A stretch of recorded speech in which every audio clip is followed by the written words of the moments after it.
Diese 4 Jungunternehmer überwachen Gaspipelines, gemütlich vom Bildschirm aus.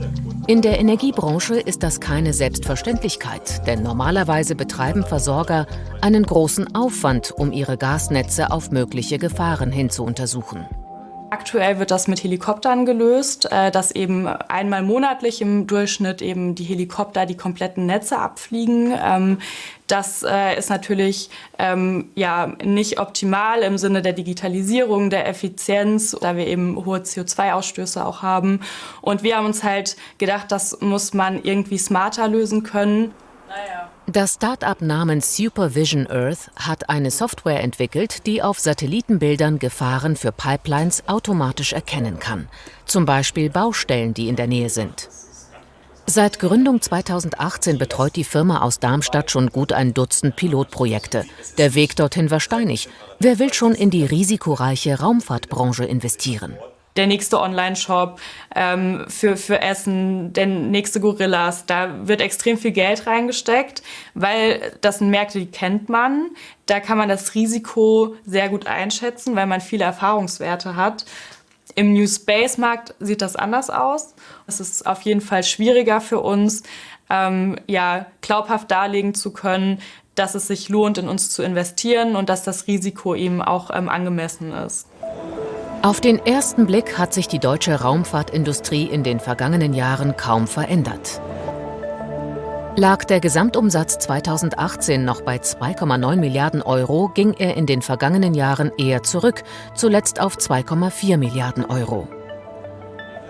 Die meisten Aufträge stammen dabei noch von den großen Raumfahrtagenturen wie der ESA in Europa oder der NASA in den USA. Doch der Privatsektor wächst. Das konnten Besucher vergangene Woche auf der Luft- und Raumfahrtmesse ILA in Berlin sehen. Dort gab es eine Sonderausstellung zum New Space. Mit unter den Fachbesuchern Rainer Horn vom Beratungsunternehmen SpaceDeck Partners. Er weiß, wie Start-ups zu Beginn an frisches Kapital kommen, über Gründerzuschüsse und Wettbewerbe, die zum Beispiel die ESA veranstaltet. Man lernt durch solche Wettbewerbe auch Unternehmenscoaches und Berater kennen, die sich teilweise auch als Angel engagieren und in dem Bereich mit investieren, den Unternehmern im wahrsten Sinne des Wortes unter die Arme greifen und ihnen mit Netzwerk, mit grauen Haaren oder mit komplementärem Know-how beistehen.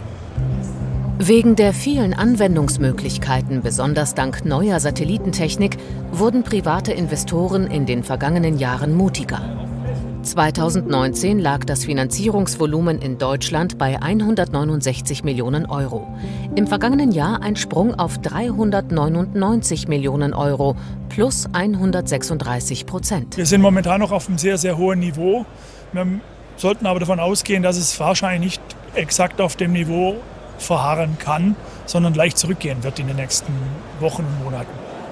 Rainer Horn spielt auf einen möglichen Konjunktureinbruch infolge des Ukraine-Kriegs an. Auch eine Branche wie die Raumfahrtindustrie bliebe davon wohl nicht verschont.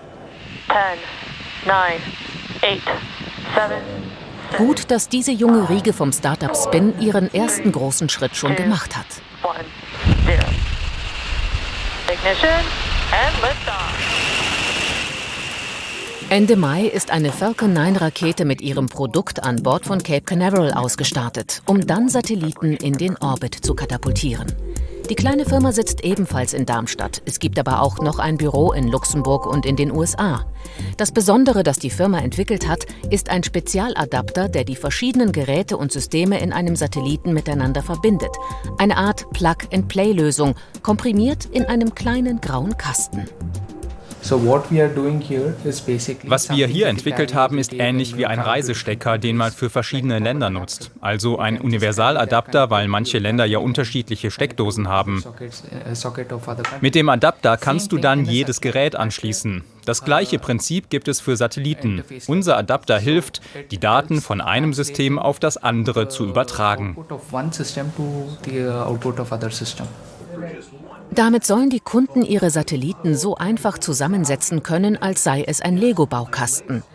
2 weitere Gründer, aus Italien zugestaltet, erzählen, wie schwer es am Anfang gewesen ist, Kapitalgeber für ihre Geschäftsidee zu finden.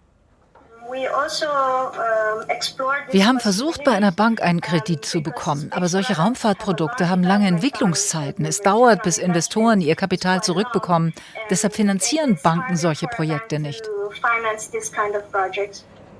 Erste Gelder bekam Spin damals auch über öffentliche Förderungen, etwa über einen gewonnenen ESA-Wettbewerb. Inzwischen hat das Start-up schon ein paar Kunden, die ihren Adapter bestellt haben.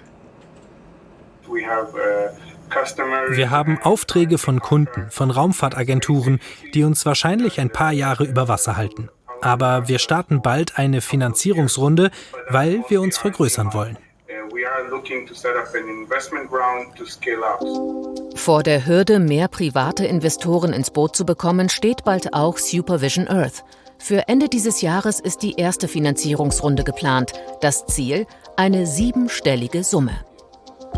Wir haben jetzt auch unseren ersten regulären Kunden mit dem ersten regulären Vertrag, der jetzt auch im Juli anfängt, bei dem wir das Gasnetz regulär überwachen. Wir müssen mehr Zeit und Ressourcen eben in die Akquise stecken, um hier uns auf eigene Beine zu bringen. Da muss man eben auch einen großen Fokus drauf legen. Das haben wir auch durch die letzten Jahre, die Erfahrungen da gelernt. Die neue Raumfahrt. Ein zukunftsträchtiger Markt, unter anderem für hessische Start-ups.